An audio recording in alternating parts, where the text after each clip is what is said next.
Nakakapagod bang maging mahirap? Kung ikaw pinanganak na mahirap, wala kang kasalanan, pero pag ikaw namatay na mahirap, wala kang pwedeng sisihin. Tandaan ninyo, ang kahirapan ay hindi ang laman ng bunsa.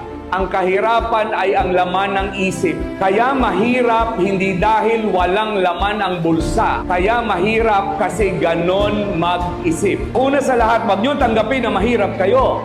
Pero tandaan nyo sa buhay, pag kayo binigyan ng isda ngayon, kakain ka sa isang araw. Pero pag ikaw tinuruang mangisda ngayon, kaya niyong pakainin ang sarili niyo. Dahil ang mundo ay padiskartehan. Hindi lamang ang talino, kailangan matutunan mo ang diskarte at ang buhay. At dadating ang panahon, hindi mo kailangan tulong ng iba dahil kaya mong tulungan ang iyong sarili. At ikaw pa mismo ang tutulong.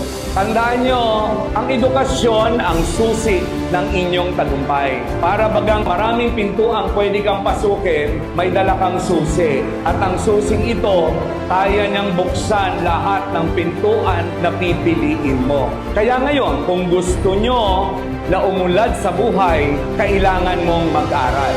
Dahil ang pangarap lang, ang pinakang magandang meron ka para hindi ka sumuko.